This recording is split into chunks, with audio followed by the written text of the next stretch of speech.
فرمایا تلک الرسل فضلنا بعضهم علی بعض، یہ جو سارے رسول ہیں ان رسولوں میں سے بعض کو ہم نے بعض پر فضیلت دی ہے، اور منہم من کلم اللہ، ان میں سے ایسے ہیں جو اللہ سے باتیں کرتے ہیں، ورفع بعضهم درجات، اور کچھ ایسے ہیں جن کو ان سب سے بلندیاں عطا فرمائی ہیں۔ اس بارے کا آغاز اللہ کے رسولوں کی عظمت سے ہوتا ہے۔ ہر مسلمان آیت الکرسی کو اپنی رگ جان سمجھتا ہے۔ میرا نہیں خیال کہ ہم یہاں جو بیٹھے ہوئے ہم میں سے چھوٹے بڑے کسی ایک کو بھی آیت الکرسی نہ آتی ہو، سب کو آیت الکرسی آتی ہے اور آنی چاہیے۔ جو بندہ آیت کرسی پڑھ لیتا ہے اللہ لا الہ الا هو الحی القیوم لا تأخذہ سنۃ ولا نوم، یہ والی، تو شیطان اس کے قریب نہیں بھٹکتا۔ صحیح احادیث پاک میں یہ واقعہ آتا ہے کہ ایک مرتبہ حضرت ابو ہریرہ رضی اللہ تعالیٰ عنہ کو حضور نے بیت المال پہ مقرر فرمایا۔ رات کے ٹائم ایک چور آتا ہے، چوری کرتا ہے، آپ اس کو پکڑ لیتے ہیں اور پکڑ کے کہتے ہیں تجھے صبح حضور کی بارگاہ میں پیش کرنا ہے، تو چوری کر رہا تھا۔ اس نے منت ترلے کی آئندہ نہیں آؤں گا، انہوں نے چھوڑ دیا۔ صبح جب حضور کی بارگاہ میں حضرت ابو ہریرہ آتے ہیں، حضور پوچھتے ہیں کہ بتاؤ ابو ہریرہ وہ رات چور کا کیا بنا؟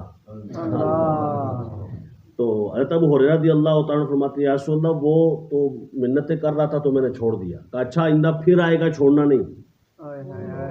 اس کو کہتے ہیں غائب کا علم جو اللہ عطا فرماتا ہے۔ دوسرے دن پھر حضور کے کہنے کے مطابق صحابی انتظار کر رہے ہیں، وہ آ گئے۔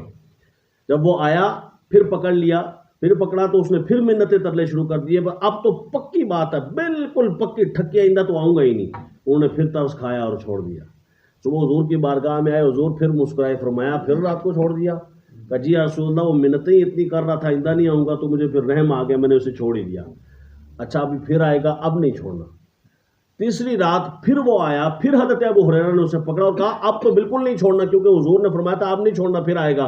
کہا اچھا اب ایسی بات تمہیں بتاتا ہوں، ایسا وظیفہ بتاتا ہوں کہ اگر وہ وظیفہ کسی بندے کے پاس ہو اور وظیفہ پڑھ لے تو میں نہیں آؤں گا اس کے مال کے پاس چوری کرنے کے لیے۔ کہا اچھا ٹھیک ہے وظیفہ بتاؤ۔ کہا جو آیت کرسی پڑھ لے گا اللہ لا الہ الا هو الحی القیوم، آیت الکرسی، تو اس آیت الکرسی پڑھنے کے بعد پھر کوئی چور اس کے مال کو چوری نہیں کر سکے گا۔ صبح حضور کی بارگاہ میں حضرت ابو ہریرہ آئے، حضور پھر مسکرا کے فرمانے لگا ابو ہریرہ وہ رات کو پھر آیا تھا، کیا بنا؟ یا رسول اللہ میں چھوڑ تو نہیں رہا تھا، اس بار اس نے وظیفہ بتایا ہے، اور ایسا وظیفہ انہوں نے کہا اگر یہ وظیفہ کوئی پڑھ لے گا تو میں کیا کوئی چور بھی چوری نہیں کر سکتا۔ کہا اچھا کیا وظیفہ بتایا؟ کہا وہ کہا تھا آیت الکرسی جو پڑھ لے گا۔ کہا بندہ جھوٹا تھا، بات صحیح کر گیا ہے۔ حضور نے فرمایا پتہ ہے وہ کون تھا؟ کون تھا یا رسول اللہ؟ کہا وہ شیطان تھا جو انسانی روپ میں آ کے چوری کر رہا تھا، اس نے جو وظیفہ بتایا بالکل سچ ہے، جو بندہ بھی آیت الکرسی پڑھے گا پھر کوئی چور چوری نہیں کر سکے گا۔ تو یہ وظیفہ بھی پتہ چل گیا۔ اس قرآنی وظیفے کو اپنائیے، ہر ایک بندہ گھر سے نکلے گھر پہ پھونک دے، اپنے مال پہ پھونک دے، پھونکنا خود بھی آنا چاہیے نا۔ آج کل تو ویسے ہی مشہور ہو رہے ہیں شف شف والی سرکار۔ شف شف تو بہت اچھی چیز ہے، قرآن سے ثابت ہے، ابھی میں نے بخاری سے کیا، ابھی آپ آگے دیکھیں گے تو یہ تو قرآن سے ثابت ہے، لیکن شف ہو قرآن پڑھ کے، کیا پڑھ کے ہو؟ ایسا نہ ہو کہ ہماری شف شف میں اثر اس لیے نہ ہو کہ ہم کرتب بازی اور ڈرامے بازی میں چلے جائیں۔ ڈرامے بازی یہ کسی چیز کا حل نہیں ہے۔ میں آپ کے سامنے کوئی ایسی میجک کروں، مجھے کوئی 10-15 میجک میں نے بھی سیکھے ہوئے، باقاعدہ میں نے میجیشین سے سیکھے، اور میں میجک کر کے آپ کو کرتب دکھا کے کروں میں بہت بڑا ولی ہوں، اس سے بڑی بے ایمانی کوئی نہیں ہو سکتی۔ لیکن بہرحال بات سامنے آ گئی تو میں نے کر دی ہے۔ تو آیت الکرسی جو پڑھ لے گا اور شف شف کر لے گا تو انشاءاللہ تعالی چوری نہیں ہوگی۔ بولو چوری نہیں ہوگی۔ اس کے بعد دیکھیے ایک مجھے وہ لطیفہ سا آپ نے بھی سنا ہوگا، غالباً بے نظیر بھٹو کا زمانہ تھا، تو بے نظیر بھٹو ہی وہ تسبیح پڑھ رہی تھی۔ آج کل ہماری تسبیح کا حال یہی ہے، وہ تسبیح پڑھ رہی تھی تو کسی نے پوچھا تسبیح تو آپ پڑھتی ہیں لیکن بہت تیز تیز پڑھتی ہے، تو اس پہ کیا پڑھتی ہیں؟ انہوں نے کہا آیت الکرسی پڑھتی ہوں، اور کیا پڑھتی ہوں؟ انہوں نے کہا آیت الکرسی تو لمبی نہیں ہے۔ کہا ہاں لمبی ہے، اسی لیے میں صرف کرسی کرسی پڑھتی رہتی ہوں۔ تو صرف آیت الکرسی پوری پڑھنی ہے، کرسی کرسی نہیں پڑھنی۔ ویسے چکر کرسی کا ہے، چکر اللہ تعالیٰ ہمیں کرسیوں کے چکر سے بچائے۔ کرسی کے چکر نے ملک کو کس دہانے پہ جا کے کھڑا کر دیا۔ تو وہ بھی کہہ رہے ہیں غریبوں کو پیکج دینا ہے، کیا مطلب؟ یعنی کہ وہ بوڑھی بوڑھی خواتین، وہ غریب خواتین، وہ لائن میں لگیں گی، ان کو آٹا ملے گا اور وہ بالکل ذلیل و خوار ہو جائیں گے، پھر ان کو کچھ ملے گا، لکھ لکھ کے دیں گے ہم غریب ہیں، یتیم ہیں، مسکین ہیں، بالکل مر گئے ہیں، کھپ گئے ہیں، ذلیل ہیں، خوار ہیں، بالکل डूबी हुई जिल्लत में हैं, और फिर जाकर हमें कुछ मिलेगा। हम देखें किस अंदाज, किस दाने पे खड़े हो गए। ये वजह क्या है? कुर्सी। क्या है? कुर्सी। ऐस कुर्सी ना आयतुल लग जाए ना, आयतुल कुर्सी, फिर काम सही बन जाएगा इंशाल्लाह। ये आयतुल कुर्सी पढ़कर शुफ शुफ करेंगे तो छोटे चोरों का तो खात्मा होगा, ना बढ़िया का भी इंशाल्लाह खात्मा होगा। दिल से कोई इसको पढ़कर शुफ शुफ करे। अल्लाह करीम हमें आयतुल कुर्सी की समझ। ये आयतुल कुर्सी है क्या? इसमें मुख्तसर बात ये, अल्लाह ताला की तौहीद बड़े ज़बरदस्त अंदाज में है, और मुस्तफ़ा की शफाअत का इशारा भी बड़े ज़बरदस्त अंदाज में है। अल्लाह कौन है? अल्लाह जिसके सिवा कोई माबूद नहीं, वो हय्यो क़य्यूम है, उसको कभी नींद नहीं आती, ऊँग नहीं आती, और वही है जो आसमान, ज़मीन और आसमान का मालिक है। कौन है जो उसकी बारगाह में शफाअत करे? इल्ला बिइज़्निही, लेकिन उसकी इज़्न से। हाँ, उसकी इज़्न से करेगा, इजाज़त से करेगा। और जाइए पढ़िए बुखारी, मुस्लिम, तिरमिज़ी, इब्न माजा, अबू दाऊद, निसाई, हर एक में लिखा हुआ है अल्लाह की इजाज़त से। और तो करेंगे ही, कभी रोज़ा शफाअत करेगा, कभी नमाज शफाअत करेगी, कभी जो है वली शफाअत करेंगे, कभी बाप शफाअत करेगा, कभी बेटा हाफ़िज़ कुरान है वो शफाअत करेगा, कभी उलमा शफाअत करेंगे, सिफारिश करेंगे, कभी सहाबा व अहले बैत शफाअत करेंगे, कभी अंबिया शफाअत करेंगे, और सबसे बड़ी शफाअत मोहम्मद रसूलुल्लाह की सल्लल्लाहु अलैहि वसल्लम। इसके बाद अल्लाह तबारक व तआला ने एक वाक़या भी बयान किया और फरमाया, अलम तरा इलल्लज़ी हाज्जा इब्राहीम फ़ी रब्बिही अन आताहुल्लाहुल मुल्क। ए महबूब, क्या आपने नहीं देखा? ये इस्तिफ़हाम इनकारी है। क्या आपने नहीं, यानी आपने देखा है, क्या आपने नहीं देखा उस शख्स को, हाज्जा इब्राहीम फ़ी रब्बिही अन आताहुल्लाहुल मुल्क, जो झगड़ रहा था हज़रत इब्राहीम से।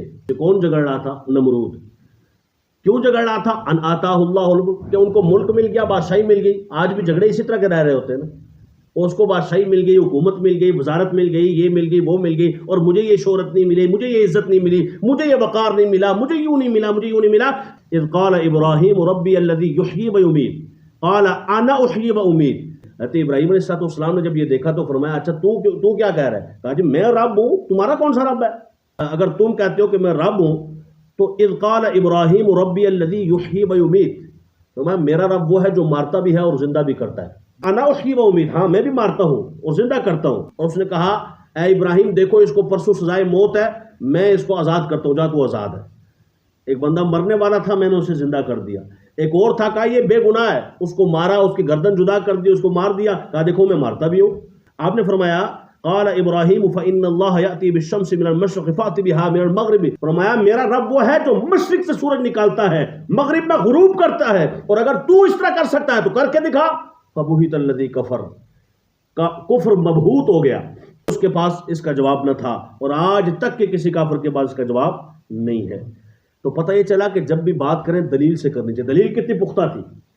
हज़रत इमाम आज़म अबू हनीफा रहमतुल्लाह तआला अलैह के पास एक शख्स आया जो कि मुल्हिद था, यानी दहरिया था, अल्लाह को मानने वाला नहीं था। वो जिस तरह आजकल साइंस के मानने वाले जो कहते हैं ना कि एक धमाका हुआ, अल्लाह वगैरह कोई नहीं था, बस धमाका हुआ और कायनात पैदा हो गई, वो भी इस नज़रिए का कायल था। तो हज़रत इमाम आज़म अबू हनीफा से बहस करने आया, तो आपने फरमाया आज बहस नहीं करते, कल आना फिर बात कर लेंगे। कल वो आया तो आप एक दरिया के किनारे खड़े थे, वो भी करीब आया। उसने कहा बड़े परेशान से लग रहे, खैरियत से खड़े?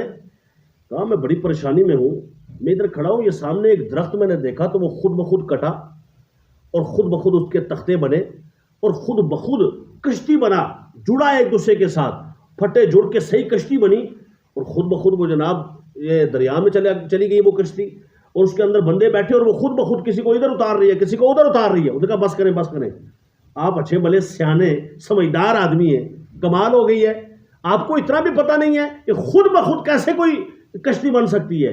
उन्होंने कहा फिर खुद ब खुद कायनात कैसे बन सकती है? तो इस कायनात सारी का चलाने वाला कोई तो होगा।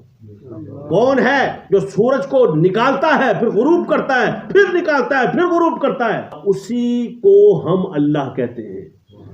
बस आप अंदाजा लगाएं कि यहाँ पे जो बात मैंने की, अगर एक एक आयत को आप देखें तो हमारा अकीदा साबित हो रहा है, मुसलमान का अकीदा और नजरिया। लोग कहते हैं मुल्क की बादशाहत सिर्फ अल्लाह की है, बस कोई और मालिक नहीं है, फलां भी नहीं, फलां भी नहीं, फलां भी नहीं। यहाँ अल्लाह तबारक व तआला खुद फरमा रहा है कि आताहुल्लाहुल मुल्क, इब्राहिम को हमने मालिक बनाया था, मुल्क अता किया था, मालिक बनाया था। मतलब हकीकी तौर पर मालिक अल्लाह है, उसके सिवा हकीकी तौर पर कोई नहीं हो सकता। मजाजी तौर पर तो उसने बड़े मालिक बनाए हुए हैं। ये बात